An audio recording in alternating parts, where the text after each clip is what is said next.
بسم اللہ الرحمن الرحیم۔ السلام علیکم۔ اسپرٹ آف اسلام چینل میں ایک بار پھر خوش آمدید۔ عزیز طلبہ، آج کی اس کلاس میں ہم سندھ بورڈ کی 11ویں جماعت کی اسلامیات کے لیکچرز کے سلسلے میں کتاب میں موجود باب صوم موضوعاتی مطالعہ کے سبق عقیدہ رسالت کو پڑھیں گے اور اسے تفصیل سے سمجھیں گے۔ اس سے پہلے کہ سبق کا آغاز کریں، اگر آپ نے ہمارا channel spirit of Islam subscribe نہیں کیا تو چینل کو سبسکرائب کر لیجئے، ویڈیو کو شیئر کیجئے اور ساتھ لگے بیل آئیکن کو بھی دبا لیجئے تاکہ آپ کو آئندہ بھی اس طرح کی ویڈیوز کا نوٹیفیکیشن ملتا رہے۔ تو چلیے چلتے ہیں سبق کی طرف۔ جس طرح سے اسکرین پر آپ کو نظر آ رہا ہے، سبق کا نام ہے عقیدہ رسالت۔ رسالت اور نبوت کا تعارف۔ رسالت کا مطلب ہے پیغام پہنچانا، یہ اس کا لفظی معنی ہے۔ اسلام میں رسالت کا مطلب ہے اللہ تعالیٰ کی طرف سے اپنے خاص بندوں میں سے کسی ایک کو امت تک پیغام پہنچانے کے لیے منتخب کرنا۔ یعنی اسلامی لحاظ سے اسلامک ٹرم میں اگر رسالت کا معنی دیکھا جائے گا تو اس کا مطلب یہ ہوگا کہ اللہ تعالیٰ کے جتنے بھی برگزیدہ بندے گزرے ہیں ان میں سے کسی کو ایک کو چن کر امت تک پیغام پہنچانے کے لیے اللہ تعالیٰ کا انتخاب کرنا۔ یعنی رسول جو ہے وہ اپنی عبادت کے ذریعے سے، مجاہدات کے ذریعے سے اللہ کا رسول یا اللہ کا نبی نہیں بنتا، بلکہ وہ اللہ رب العزت کا خصوصی چناؤ ہوتا ہے۔ وہ جس کو چاہے منصب نبوت اور رسالت پر فائز کر دے۔ جس انسان کو اللہ تعالیٰ اپنا پیغام پہنچانے کے لیے چنتا ہے اسے رسول اور پیغمبر کہتے ہیں۔ یعنی رسول اللہ رب العزت کی طرف سے ایک ایسی برگزیدہ ہستی ہوتی ہے جس کا تعلق اللہ سے اللہ کا پیغام لے کر مخلوق تک پہنچانے کے لیے درمیان میں رابطے کے طور پر ہوتا ہے۔ اسی وجہ سے اسے پیغمبر بھی کہتے ہیں کہ وہ اللہ سے اللہ تعالیٰ کے احکامات لیتا ہے اور مخلوق تک ان پیغامات کو پہنچاتا ہے۔ اور لفظ رسول کے اگر ویسے معنی دیکھیں تو اسی لفظ سے ایک لفظ نکلا ہے ارسال کرنا، جس کے معنی ہے سینڈ کرنا، پہنچانا۔ تو اللہ رب العزت سے اس کے پیغامات لے کر مخلوق تک ارسال کرنے والے کو رسول کہتے ہیں۔ نبوت نبأ سے ماخوذ ہے، جس کے لغوی معنی خبر دینے کے ہیں اور خبر دینے والے کو نبی کہتے ہیں۔ اس کے بعد عقیدہ رسالت۔ عقیدہ توحید کے بعد عقیدہ رسالت پر ایمان لانا مومن بننے کی شرط ہے۔ یعنی حضرت آدم علیہ السلام سے لے کر آخری نبی حضرت محمد رسول اللہ خاتم النبیین صلی اللہ علیہ وآلہ وصحبہ وسلم تک اللہ کے بھیجے ہوئے تمام انبیاء علیہ السلام برحق اور سچے ہیں۔ یعنی صرف ہمیں اپنے نبی پر ایمان نہیں لانا بلکہ اللہ کے جتنے بھی نبی گزرے ہیں آدم علیہ السلام سے لے کر عیسیٰ علیہ السلام تک اور ہمارے نبی تک، ان تمام پر ایمان لانا یہ اسلام کی شرائط میں سے ہے۔ دوسری بات یہ کہ کوئی شخص ساری زندگی اللہ کو مانتا رہے، اللہ کی عبادت کرتا رہے، لیکن اگر وہ اللہ کے رسول کو نہ مانے، اللہ کے رسول پر ایمان نہ لائے تو وہ مسلمان نہیں ہو سکتا۔ جس طرح سے کلمہ طیبہ کا ایک حصہ لا الہ الا اللہ ہے جس میں اللہ رب العزت کے معبود ہونے کا اقرار ہے، اور اس کا دوسرا حصہ محمد الرسول اللہ ہے۔ تو اگر کوئی شخص صرف اور صرف لا الہ الا اللہ کو مانے لیکن محمد الرسول اللہ کا اقرار نہ کرے تو وہ شخص مسلمان نہیں ہو سکتا۔ اس لیے رسالت پر عقیدہ رکھنا یہ اسلام کی بنیادی شرائط میں سے ہے۔ تو جتنے بھی نبی دنیا میں آئے ہیں ان تمام پر ایمان لانا، ان تمام کو اللہ کی طرف سے سچا اور برگزیدہ پیغمبر اور رسول ماننا یہ ہر مسلمان کی ذمہ داری ہے۔ ہمیں ان میں سے بعض کا ذکر قرآن مجید اور حدیث میں ملتا ہے۔ یعنی کم و بیش 1,24,000 نبی آئے ہیں اور ان نبیوں میں سے 26 انبیاء کرام کے نام ہمیں قرآن مجید میں ملتے ہیں اور کچھ کے ہمیں احادیث مبارکہ سے ملتے ہیں۔ اس کے بعد ہے منصب رسالت کے تقاضے۔ اللہ تعالیٰ کی طرف سے پیغمبر اپنی امت کا نمائندہ ہوتا ہے جو انسانیت کے لیے نہایت عمدہ اور مثالی خوبیوں والا ہوتا ہے۔ یعنی پہلی شرط یہ ہونی چاہیے کہ اس دور کا نبی اس دور کے تمام انسانوں سے افضل و اعلیٰ ہو، ہر طرح کی خوبیاں رکھنے والا ہو۔ وہ فیاض یعنی سخاوت کرنے والا، بردبار، معصوم یعنی ہر گناہ سے پاک، ہر خطا سے پاک، پاکیزہ کردار یعنی نبی کا کردار ایسا پاکیزہ ہو کہ اس کے کردار پر کوئی انگلی نہ اٹھا سکے۔ نرم مزاج، اگر نبی نرم مزاج نہیں ہوگا تو لوگ اس کے قریب نہیں آئیں گے۔ اللہ رب العزت نے ہمارے نبی کریم صلی اللہ علیہ وآلہ وسلم کے لیے قرآن مجید میں فرمایا فَبِمَا رَحْمَةٍ مِّنَ اللَّهِ لِنْتَ لَهُمْ وَلَوْ كُنْتَ فَظًّا غَلِيظَ الْقَلْبِ لَانفَضُّوا مِنْ حَوْلِكَ۔ اے میرے نبی، یہ جو لوگ آپ کے گرد ہر وقت دیوانہ وار جمع ہوتے ہیں، اس کا سبب یہ ہے کہ ہر ایک کے لیے آپ نرم مزاج ہیں۔ اگر آپ سخت مزاج ہوتے تو لوگ کب کے آپ کو چھوڑ کر جا چکے ہوتے۔ تو اس لیے نبی کا نرم مزاج ہونا ضروری ہوتا ہے۔ اس کے بعد ہے دور اندیش، یعنی آنے والے زمانوں تک کے معاملات کا اللہ رب العزت کی طرف سے نبی کو علم دیا جاتا ہے۔ اسی طرح سے خیر خواہ، جس طرح سے ماں باپ کا رشتہ اپنی اولاد سے شفقت اور خیر خواہی کا ہوتا ہے، اسی طرح سے نبی بھی اپنی امت کے روحانی والد ہوتے ہیں، تو اپنی امت کے لیے ہمیشہ خیر خواہی رکھنے والے ہوتے ہیں۔ مہربان، سچا اور امانت دار ہوتا ہے، یعنی سچے ایسے کہ دشمن بھی آپ کی سچائی کی گواہی دے، اور ایماندار ایسے کہ دشمن بھی اپنی امانتیں نبی کے پاس رکھوا کر جائے۔ اللہ تعالیٰ اور مخلوق کے درمیان نمائندگی کا نام رسالت ہے، اور یہ انتخاب صرف اللہ تعالیٰ کا ہوتا ہے۔ اس کے بعد ہے منصب رسالت کی چند اہم صفات درج ذیل ہیں۔ پہلے نمبر پر ہے بشریت۔ جیسا کہ تمام انبیاء کرام بنی نوع انسان کی ہدایت کے لیے بھیجے گئے ہیں، اور ان کی اطاعت امت کے تمام افراد پر فرض ہے، اس لیے ضروری ہے کہ ان کی تعلیم و رہنمائی کرنے والا بھی انہی میں سے ہو۔ یعنی اگر نبی بشر نہیں ہوگا، انسانوں میں سے نہیں ہوگا، جنات میں سے ہوگا، تو لوگوں کو نظر نہیں آئے گا، اس لیے لوگ اس کی پیروی نہیں کر سکیں گے۔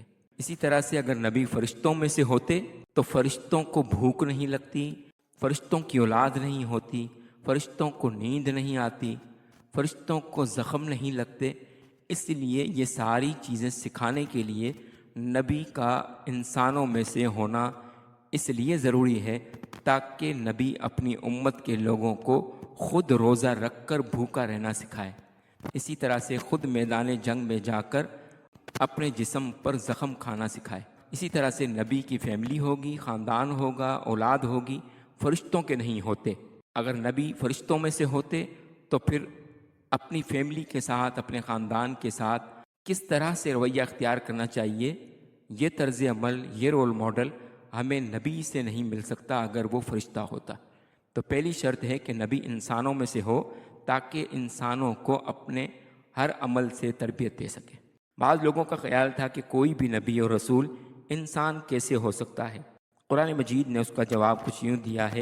ترجمہ سورۃ الاسراء کی آیت نمبر 95 میں فرمایا گیا، اے پیغمبر کہہ دو کہ اگر زمین میں فرشتے ہوتے کہ اس میں چلتے پھرتے اور رہتے بستے تو ہم ان کے پاس کسی فرشتے کو پیغمبر بنا کر بھیجتے۔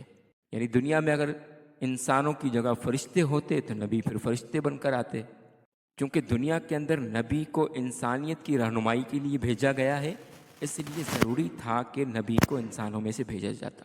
دوسرے نمبر پر ہے وہبیت۔ وہبیت کی لغوی معنی عطا کرنا ہے۔ ایک ہوتا ہے وہب اور ایک ہوتا ہے کسب۔ کسب ہوتا ہے اپنی عبادتوں کے ذریعے، مجاہدات کے ذریعے کوئی منصب حاصل کرنا، جس طرح سے اولیاء کرام ہوتے ہیں۔ کوئی بھی انسان کثرت عبادت سے اللہ کا ولی بن سکتا ہے، لیکن کوئی شخص کثرت عبادت سے نبی نہیں بن سکتا۔ اس لیے نبی کا جو منصب ہوتا ہے وہ وہب کے ذریعے عطا ہوتا ہے، یعنی اللہ رب العزت کی طرف سے عطا ہوتا ہے۔ اللہ پاک کسی کو اس کی عبادتوں کے بدلے نبوت نہیں عطا کرتا۔ اگر اس طرح ہوتا تو قیامت تک پھر جتنے بھی لوگ عبادت گزار پیدا ہوتے وہ سارے اپنی اپنی عبادتوں کے ذریعے سے نبی بنتے چلے جاتے، لیکن چونکہ اللہ کی طرف سے یہ ایک خاص نعمت ہوتی ہے جو اپنے خاص بندوں کو وہ عطا کرتا ہے، اس لیے نبی کی نبوت اللہ کا وہب ہوتی ہے، اللہ کی عطا ہوتی ہے، وہ عبادت کے ذریعے سے نہیں ملا کرتی۔ تو یہ فرمایا کہ یہ اللہ تعالیٰ کی عطا کردہ ذمہ داری ہے، وہ جس کو چاہے یہ منصب عطا فرما دے۔ ارشاد پاک ہے سورۃ الانعام کی آیت نمبر 124 میں فرمایا گیا، جس کا ترجمہ ہے، اللہ بہتر جانتا ہے کہ وہ اپنے رسول کو کہاں بھیجے۔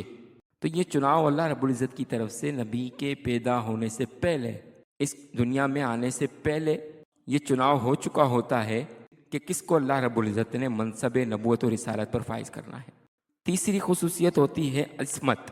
عصمت کا معنی اوپر گزر چکا، اس کا مطلب یہ ہے کہ ہر نبی اخلاقی طور پر معصوم ہے، یعنی گناہوں سے پاک ہے۔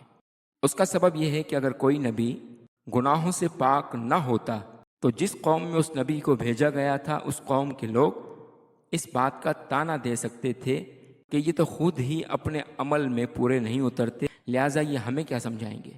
دوسری بات یہ کہ نبی کی اطاعت کلیتاً فرض ہوتی ہے، لہٰذا نبی نے اگر کوئی خطا کی ہوتی، کوئی گناہ کیا ہوتا، تو پھر اس کی پیروی فرض ہونے کی وجہ سے امت کے لوگ بھی پھر وہ عمل کرتے جو نبی کر چکا ہوتا۔ اس لیے اللہ رب العزت نے نبیوں کو گناہوں سے پاک رکھا ہے تاکہ کوئی بھی شخص اپنے نبی کی کلی طور پر اطاعت کرے تو اس کا ہر عمل پاکیزہ ہو۔ اس کے بعد ہے وحی بھی نبوت و رسالت سے مخصوص ہے۔ نبی کے علاوہ کسی اور انسان پر وحی نازل نہیں ہوتی، یعنی آدم علیہ السلام سے لے کر ہمارے نبی کریم صلی اللہ علیہ وآلہ وسلم تک جتنے بھی نبیوں نے نبی ہونے کا دعویٰ کیا، لوگوں کے سامنے اپنی نبوت کا اعلان کیا، ان تمام نبیوں پر اللہ رب العزت کی طرف سے وحی نازل ہوتی تھی۔ اس کے بعد حضرت محمد رسول اللہ خاتم النبیین صلی اللہ علیہ وآلہ وسلم کی رسالت کی خصوصیات۔ یہ اوپر جتنی بھی باتیں گزری ہیں یہ ساری کی ساری آدم علیہ السلام سے لے کر نبی کریم صلی اللہ علیہ وآلہ وسلم تک تمام نبیوں کے لیے مطلقاً ہیں۔ اب جو خصوصی طور پر آپ صلی اللہ علیہ وآلہ وسلم کی خصوصیات ہیں ان کا ذکر ہو رہا ہے۔ حضور نبی کریم صلی اللہ علیہ وآلہ وسلم 5 اولو العزم الانبیاء میں سے ایک ہیں۔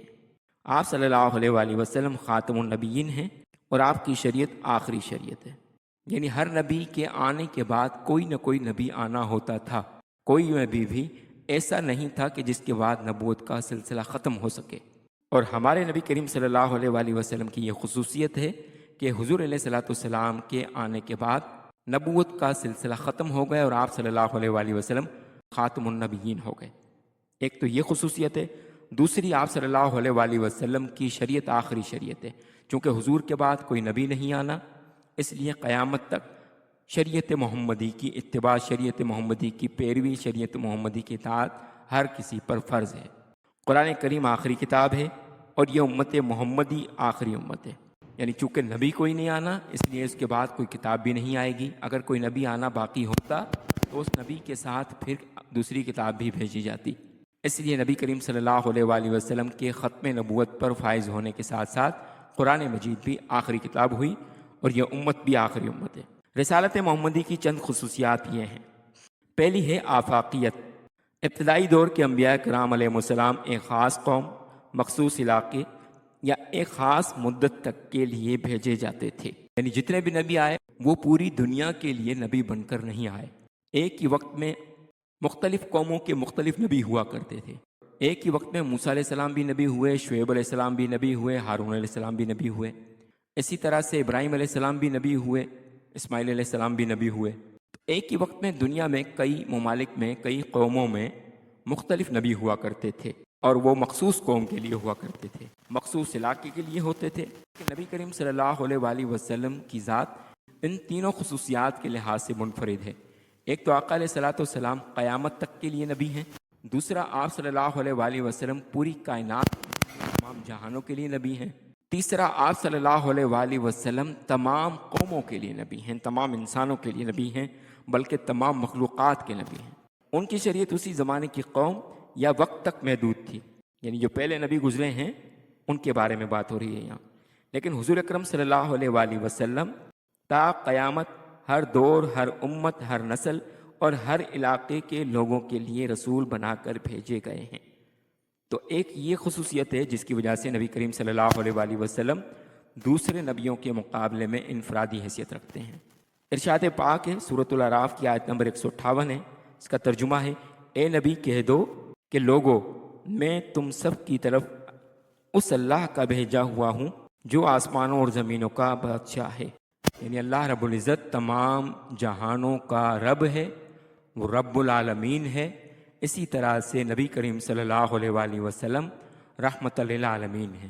جہاں جہاں تک اللہ رب العزت کی ربوبیت ہے وہاں وہاں تک نبی کریم صلی اللہ علیہ وآلہ وسلم کی نبوت و رسالت ہے۔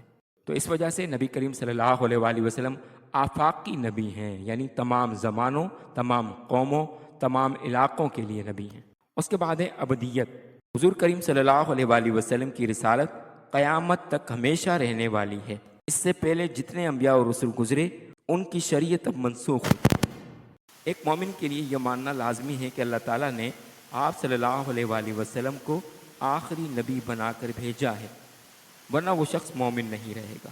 یعنی جو شخص نبی کریم صلی اللہ علیہ وآلہ وسلم کو آخری نبی نہیں مانتا وہ مسلمان نہیں ہے۔ سورۃ آل عمران کی آیت نمبر 85 یہ ارشاد پاک ہے جس کا ترجمہ ہے، اور جو شخص اسلام کے سوا کسی اور دین کا طالب ہوگا وہ اس سے ہرگز قبول نہیں کیا جائے گا، اور ایسا شخص آخرت میں نقصان اٹھانے والوں میں ہوگا۔ اس کے بعد ہے عملیت۔ رسالت محمدی صلی اللہ علیہ وآلہ وسلم صرف نظریاتی اور فکری نہیں ہے، بلکہ حضور صلی اللہ علیہ وآلہ وسلم نے سب سے پہلے اللہ تعالیٰ کے تمام احکامات پر عمل کیا اور پھر اپنی امت کی رہنمائی کی۔ آقا علیہ الصلوۃ والسلام نے اعلان نبوت سے 40 برس پہلے کی زندگی لوگوں کو عملی نمونے کے طور پر گزار کر دکھائی، تاکہ لوگوں کے سامنے جب آپ اعلان نبوت کریں تو لوگ آپ کے پاکیزہ کردار کے پہلے قائل ہو چکے ہوں۔ تو کہتے ہیں کہ اور پھر اپنی امت کی رہنمائی کی۔ اس طرح خواہ عائلی زندگی ہو یا معاشی، یعنی چاہے خاندانی زندگی ہو یا معاشی، سماجی ہو یا سیاسی زندگی ہو، یا روحانیت، کیفیت، عبادات، امن اور جنگ، قرابت داری ہو یا صلہ رحمی، مطلب یہ ہے کہ زندگی کے تمام پہلوؤں کے متعلق آپ صلی اللہ علیہ وآلہ وسلم نے عملی زندگی کی مثال ہمیں دی ہے۔ یعنی ایسا نہیں ہے کہ صرف اللہ رب العزت کی طرف سے نازل کردہ قرآنی آیات کو لوگوں کو پڑھ کر سنایا اور آقا علیہ الصلوۃ والسلام نے خود اس پر عمل نہیں کیا، بلکہ حضرت عائشہ صدیقہ رضی اللہ تعالی عنہا سے نبی کریم صلی اللہ علیہ وآلہ وسلم کے بارے میں کسی شخص نے پوچھا کہ آپ صلی اللہ علیہ وآلہ وسلم اخلاق کے لحاظ سے کیسے تھے، تو حضرت عائشہ صدیقہ رضی اللہ تعالی عنہا نے فرمایا کہ کیا تم نے قرآن نہیں پڑھا؟ فرمایا کان خلقہ القرآن، حضور صلی اللہ علیہ وآلہ وسلم کے اخلاق قرآن مجید کی عملی تفسیر تھے۔ اسی طرح سورہ احزاب کی آیت نمبر 21 میں بھی فرمایا گیا کہ بے شک اللہ کے رسول کی پیروی کرنا تمہارے لیے بہتر ہے، لقد کان لکم فی رسول اللہ اسوۃ حسنہ۔ اس کے بعد جامعیت۔ اللہ تعالیٰ نے تمام انبیاء کرام کو جن صفات سے نوازا تھا، حضور کریم صلی اللہ علیہ وآلہ وسلم میں ان تمام صفات کی جامعیت اور کمالیت کے ساتھ مجسم تھے۔ یعنی یوسف علیہ السلام کو اللہ رب العزت نے حسن عطا کیا، داؤد علیہ السلام کو خوبصورت آواز عطا کی، ایوب علیہ السلام کا صبر، موسیٰ علیہ السلام کے کمالات، عیسیٰ علیہ السلام کی معجزات، یہ ساری خوبیاں الگ الگ نبیوں کو الگ الگ وقتوں میں الگ الگ دی گئیں، اور ان تمام صفات اور تمام کمالات کو ملا کر نبی کریم صلی اللہ علیہ وآلہ وسلم کی ذات میں رکھ دیا۔ جس طرح سے فارسی کا شعر ہے، حسن یوسف دم عیسیٰ ید بیضا داری، آنچ خوباں ہمہ دارن تو تنہا داری۔ یعنی یوسف علیہ السلام کا حسن ہو، موسیٰ علیہ السلام کے کمالات ہوں اور عیسیٰ علیہ السلام کے معجزات ہوں، وہ تمام خوبیاں آقا علیہ الصلوۃ والسلام کی تنہا ذات میں رکھ دیے گئے۔ ان تمام خصوصیات اور خوبیوں کے ساتھ حضور صلی اللہ علیہ وآلہ وسلم تمام جہانوں کے لیے ہدایت کا پیغام لے کر آئے ہیں۔ آپ صلی اللہ علیہ وآلہ وسلم کی رسالت جامع، کامل اور تمام انسانوں اور جنوں کے لیے ہے۔ اس کے بعد ہے ختم نبوت۔ یہ خصوصیت بھی نبی کریم صلی اللہ علیہ وآلہ وسلم کے علاوہ کسی نبی کو عطا نہیں کی گئی، جس طرح سے پیچھے گزر چکا ہے۔ عربی زبان میں ختم کا مطلب ہے مہر لگا کر بند کرنا یا انجام کو پہنچانا۔ جیسے پہلے کے زمانوں میں جب خط ارسال کیے جاتے تھے تو کسی خط کو سیل کرنے کے لیے اس پر مہر لگا دی جاتی تھی اور اس کو بند کر دیا جاتا تھا۔ رسالت محمدی صلی اللہ علیہ وآلہ وسلم کی خصوصیات میں ختم نبوت ایک اہم خصوصیت ہے، جس کا مطلب یہ ہے کہ نبوت حضرت آدم علیہ السلام سے شروع ہوئی اور حضرت محمد رسول اللہ خاتم النبیین صلی اللہ علیہ وآلہ وسلم پر ختم ہوتی ہے۔ آپ صلی اللہ علیہ وآلہ وسلم آخری نبی ہیں، آپ کے بعد کوئی نیا نبی نہیں آئے گا، اور جو کوئی نبوت کا دعویٰ کرے یا نبوت کے مدعی کی تصدیق کرے وہ شریعت اور آئین پاکستان کے مطابق مسلمان نہیں رہے گا۔ یعنی جو کوئی اپنے آپ کو نبی کہے وہ بھی مسلمان نہیں ہے، اور جو کوئی اس شخص کو نبی مانے وہ بھی مسلمان نہیں رہے گا، نہ شریعت کے لحاظ سے نہ پاکستان کے آئین کے لحاظ سے۔ آپ صلی اللہ علیہ وآلہ وسلم کے آخری نبی ہونے کی دلیل کو قرآن کریم میں اس طرح بیان کیا گیا ہے۔ سورۃ الاحزاب میں فرمایا گیا ما کان محمد ابا احد من رجالکم ولکن رسول اللہ وخاتم النبیین وکان اللہ بکل شیء علیما۔ اس کا ترجمہ ہے حضرت محمد صلی اللہ علیہ وآلہ وسلم تمہارے مردوں میں سے کسی کے والد نہیں ہیں، لیکن اللہ کے رسول اور نبیوں کی مہر یعنی سلسلہ نبوت کو ختم کر دینے والے ہیں، اور اللہ ہر چیز سے واقف ہے۔ جبکہ آپ صلی اللہ علیہ وآلہ وسلم نے فرمایا انا خاتم النبیین لا نبی بعدی۔ جامع ترمذی کی حدیث نمبر 4252 ہے، جس میں نبی کریم صلی اللہ علیہ وسلم نے فرمایا کہ میں آخری نبی ہوں اور میرے بعد کوئی نبی نہیں آئے گا۔ تو اس طرح سے اب قیامت تک جو شخص بھی اپنے نبی ہونے کا دعویٰ کرے گا وہ کذاب ہے، جھوٹا ہے، اور وہ شخص دائرۂ اسلام سے خارج ہے۔ اسلامی قانون اور شریعت پاکستان کے مطابق وہ مجرم ہے۔ اس کے بعد ہے عقیدہ رسالت کے تقاضے۔ عقیدہ رسالت اسلام کے بنیادی عقائد میں سے ایک ہے، جس کا تقاضا ہے کہ تمام انبیاء کرام علیہ السلام پر بلا تفریق ایمان لانا ضروری ہے، جیسا کہ قرآن کریم میں ارشاد ہے لا نفرق بین احد من رسولہ، یعنی اس کا ترجمہ ہے ہم اللہ کے پیغمبروں میں سے کسی میں کچھ فرق نہیں کرتے۔ یہ سورۃ البقرہ کی آیت نمبر 285 ہے۔ یعنی سارے کے سارے نبی اللہ کی عزت کی بارگاہ میں نبوت کے لحاظ سے برابر ہیں۔ انبیاء کرام علیہ السلام کے بارے میں نظریاتی، تحریری، تقریری یا کسی اور طرح سے ادنا گستاخی اور توہین کی اجازت نہیں ہے۔ پاکستان کے آئین میں جو 295C کی شک رکھی گئی ہے اس کے مطابق کسی کو بھی نبی کی گستاخی کرنے کی اجازت نہیں ہے۔ حضور کریم صلی اللہ علیہ وآلہ وسلم کی نبوت کے بعد سابقہ انبیاء کرام علیہ السلام کی شریعتیں منسوخ ہو چکی ہیں۔ اب آپ صلی اللہ علیہ وآلہ وسلم کی لائی ہوئی شریعت ہی آخرت تک نافذ اور قابل عمل رہے گی۔ ہمیں تمام انبیاء پر ایمان لانا ہے، ان سے محبت اور عقیدت رکھنی ہے، ان کی کسی قسم کی گستاخی یا توہین کرنا سخت گناہ اور ایمان سے خارج ہونا ہے۔ یعنی نہ صرف یہ کہ ہمارے نبی کریم صلی اللہ علیہ وآلہ وسلم کی گستاخی کی اسلام اجازت نہیں دیتا، بلکہ کسی اور نبی کی گستاخی کی بھی شریعت اسلامی اجازت نہیں دیتی۔ اور سیدنا رسول اللہ صلی اللہ علیہ وآلہ وسلم سے محبت کرنا، آپ کی اطاعت کرنا اور اتباع کرنا ایمان کے اہم تقاضے ہیں۔ عزیز طلبہ، امید ہے کہ آپ کو آج کا لیکچر پسند آیا ہوگا۔ اگر آپ کو لیکچر پسند آیا تو چینل کو سبسکرائب کر لیجئے اور بیل آئیکن کو بھی دبا لیجئے تاکہ آپ کو آئندہ بھی اس طرح کے مزید لیکچرز ملتے رہیں۔ ملتے ہیں اگلے لیکچر میں، تب تک والسلام علیکم ورحمۃ اللہ وبرکاتہ۔